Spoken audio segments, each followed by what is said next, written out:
Joey Pigza swallowed the key. Chapter 15. Picture me here. The doctor had said I wouldn't be able to tell that the patch was working, like I could with my old meds. He said it was a different kind of medicine and would take a while to kick in. But I swear, almost from the first patch, I could feel myself winding down like I was on a swing that was stopping slowly. When I told Special Ed this, he said it was a good sign, because it probably meant that I was getting the right dose of medicine at all times, and I would no longer have to feel hyper, then feel near dead, then hyper again.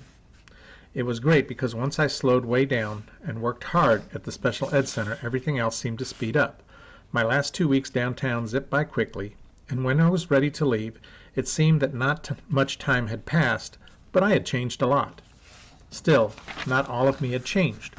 No matter how smart doctors are, or no matter what medication I take, I'll always, somewhere inside myself, be wired wrong, and nothing can be done about it.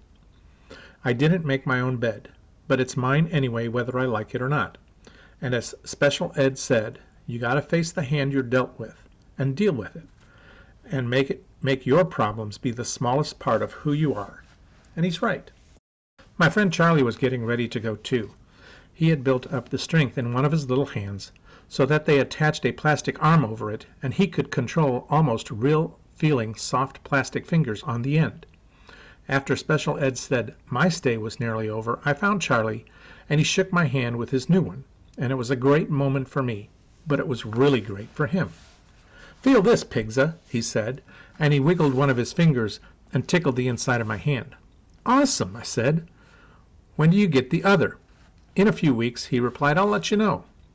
"We're the only Pigza in the phone book," I said. "Call me and you can come over and meet Pablo." He made little dialing motions with his finger. "Will do," he said. Finally, Mom and Special Ed met with Mrs. Jarzab and Mrs. Maxey, and they all agreed to let me back as long as I could live by the rules and took my medication. After the meeting, when Mom told me that, I said, "I love rules." And I did. I even made up dog rules for Pablo, because he was chewing up stuff and pooping on the floor, and so I had to send him to his own doggy Special Ed classes, so he could learn to only chew his dog toys and poop in the front yard. I was really happy that first day back, because the Special Ed bus didn't stop at my front door anymore. I walked to the school, and when I passed through the front doors, I walked down to the office. "Can I see Mrs. Jarzab?" I asked the secretary. "Welcome back," she said. "Have you been on vacation?" "No," I replied. "Remember me? I cut off Maria's nose tip and was sent to the big Special Ed Center and got a patch. Want to see?" "I think Mrs. Jarzab is busy right now, Joey," she replied. She reached across her desk and pulled my shirt back down. "Can I help you with something?" "I want to say the Pledge of Allegiance over the loudspeaker," I said. "I never did that before, and now I want to." "Well, take a seat," she said, "and we'll see what we can do." While I was waiting, Nurse Holofield came by. I grinned at her as if I were a squinty Halloween pumpkin with light glowing out of my eyes and ears and mouth, and she grinned right back. "Don't tell me you're in trouble already," she said, and propped her hands on her hips. "No," I cried out, almost laughing. "I'm the new improved Joey." I lifted up my shirt. "See this patch?" I said. "Now watch this." I put my hands on my lap and stared across the room at a painting of a clown with an old shoe for a hat, and I didn't move my head an inch in any direction, even to blink. After about a minute, she asked, "Well, what do you want me to watch?" "That was it," I said. "Just me sitting still. Don't you get it? I'm better." She smiled. "How wonderful," she said. "But now that you're better, I won't see you anymore." "Oh, yes, you will," I said. "I'll just come to visit, but not to throw up." "You do that," she replied. The secretary returned and said, "Yes, Mrs. Jarzab says you can say the pledge this morning."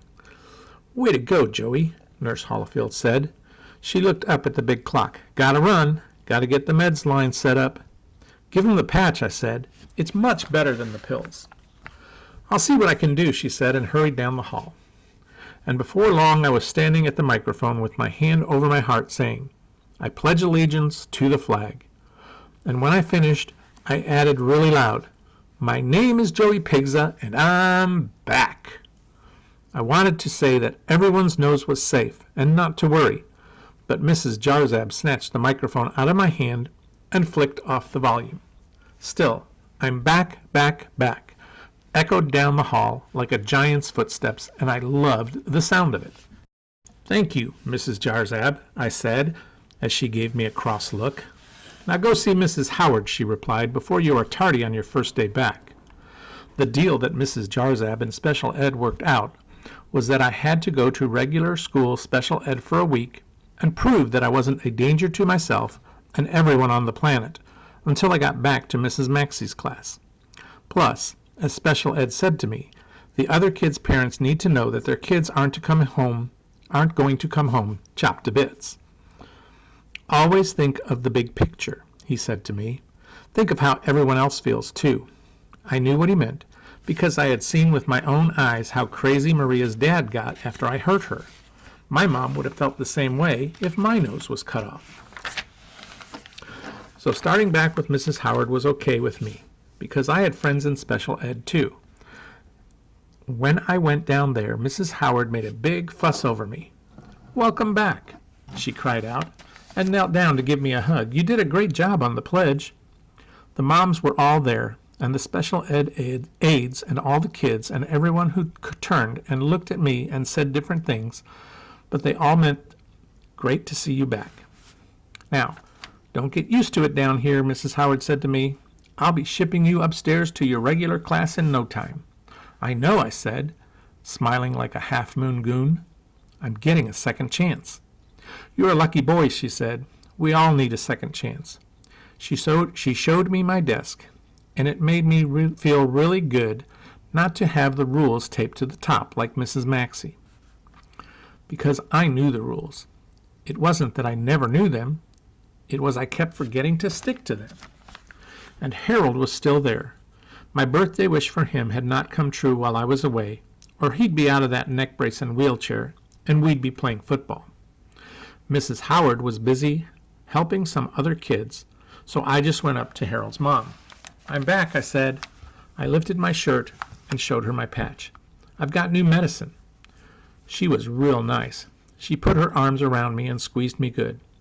"You give me hope, Joey," she said. "If you can do it, then maybe Harold can too someday." And it was amazing to me that she said what she did, because I never thought someone would ever point to me and say I gave them hope that someday their kid would be like me. When she told me that, I stood real still and looked her in the eye like Mom taught me. "Are you sure about that?" I asked. "Ever since the party," she said. "When you blew out the candle for his wish, he has been looking for you." I looked over at Harold, and he was just blowing little bubbles out of his mouth, and I didn't think he would ever get better. But because I got better, I wanted him to get better too. Then she said the nicest thing a non-family person has ever said to me. She said, "You know, Joey, the medication has helped settle you down, but you have been a good kid all along. You are naturally good. I hope you know that about yourself. You have a good heart." When she said that, it was as if she had just blown out all the birthday candles on my cake. "Thanks," I said, and I had to turn away and wipe my eyes on my shoulder. Then I walked a little ways off as if I was going to do something else. But instead I slipped the old photo of me standing still out of my pocket and rubbed it between my thumb and forefinger. I'm not a bad kid, I thought. Then I went over to the bookshelf and picked out a book. And since no one was in the big quiet chair, I climbed up and sat down and began to read.